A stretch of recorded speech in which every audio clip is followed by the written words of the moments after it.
Everyone, it's Greg with Technically Speaking. Back again this week. We are taking a look at the Pixelbook by Google. Now, before I go on, I definitely want to give a humongous shout out to Ben, who is a longtime friend of our channel.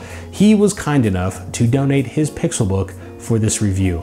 Ben, you're a crazy dude for trusting two random schmucks halfway across the country, but we definitely very much appreciate it. For everyone else, you should check out his socials. I've got a link to his Twitter in the description below. Ben is an awesome dude. So the Pixelbook is a convertible notebook pitched as a high-performance Chromebook, and between the design and the hardware packed into it, it's pretty easy to see why.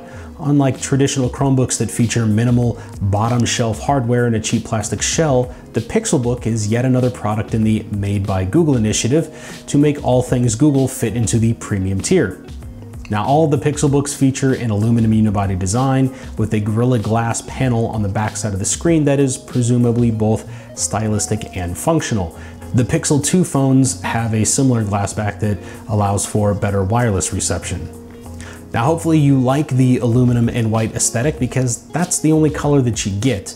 The Pixelbooks all feature two USB Type-C connectors, one each on the left and right, which supports charging and are capable of driving a 4K external display. You only get two ports, which means you are also trapped in dongle hell. But the decision to go all in on Type-C makes far more sense than Apple's decision to use Type-C on the MacBook and Lightning on the iPhone. There's a physical volume and power button, again, similar to what you would find on your smartphone, and the headphone jack, which is a little surprising given moves to also ditch the jack in the Pixel lineup. There's also the usual table stakes of ABGN and AC wireless support, Bluetooth 4.2. There's also a backlit keyboard, which is just 1,000 times better than anything that's on the MacBook, which is something that Scott and I and pretty much anybody that can hear absolutely despises.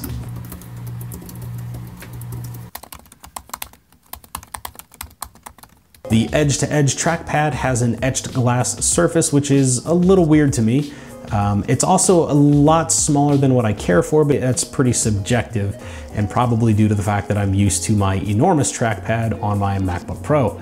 The integrated webcam will do 720p at 60 frames a second, which admittedly I was a little disappointed by initially, especially when you consider how good the camera is on the Pixel and the Pixel 2.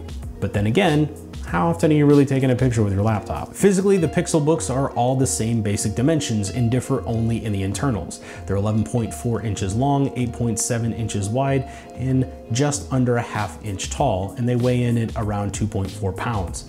The 41 watt-hour battery is good for around 10 hours of usage according to Google. Now, I personally did not see 10 hours worth of usage here, but then again, I was also using the laptop extremely heavily during the time that I had it so I could run it through its paces. Now, the positive note here is that it will recharge extremely quickly. It took me right around an hour and a half to go from 0 to completely full with the included 45 watt USB-C charger. The 12.3 inch quad HD LCD panel has a native resolution of 2440 by 1600, 235 pixels per inch, and 400 nits of brightness, putting it within reach of the Retina display used in Apple products. Overall, the picture's pretty amazing, but holy bezels, Batman. They're absolutely enormous. The touchscreen can be used with just your finger or with the optional Pixel Pen, which will run you $99.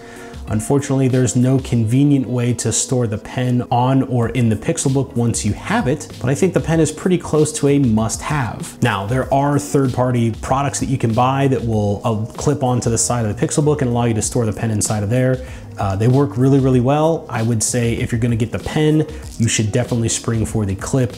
Otherwise, you have to keep track of both of those things, and good luck. Now, under the hood, this thing is an absolute monster, and it's very clearly a departure from traditional Chromebooks that have specs like Intel Celeron, 2 gigs of RAM, and 32 gigs of storage. There are 3 different configurations, all featuring 7th generation Intel processors.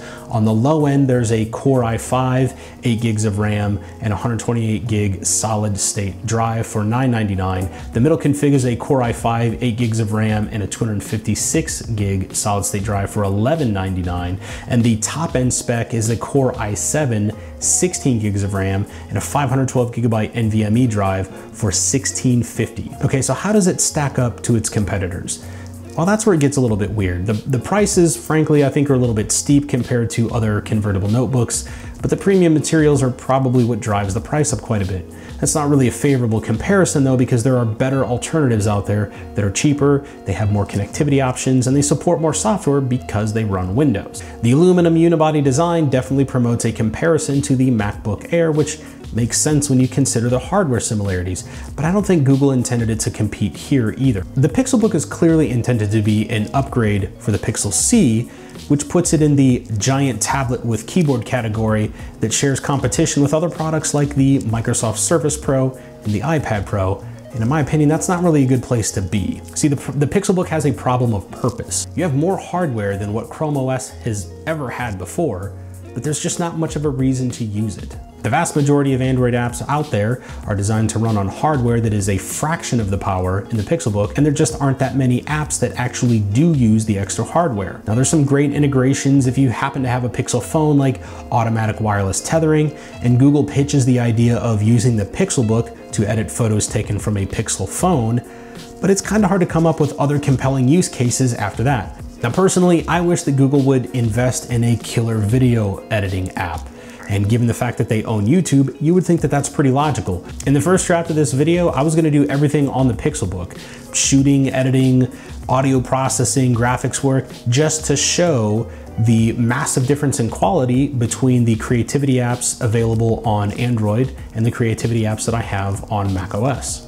But the ones on Android are so poor that I just couldn't justify the massive quality hit that I would have to take just to prove a point. I mean, I have standards, and even I wouldn't watch that video. So that leaves the Pixelbook in a bit of a weird spot then.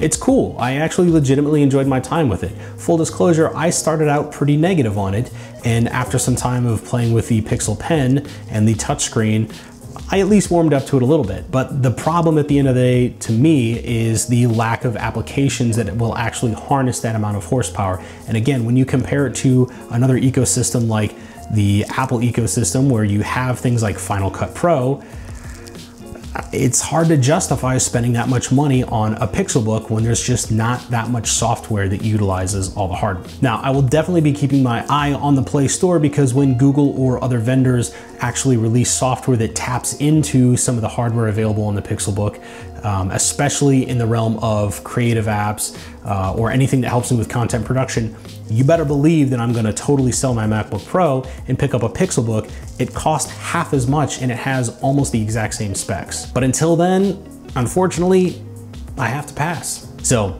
that's it for this week. Thank you everybody for stopping by to check out the video. We really, really appreciate all of your time, all of your views, and definitely all of your comments. So if you haven't done so, please like, share, and subscribe, and we'll see you guys next time.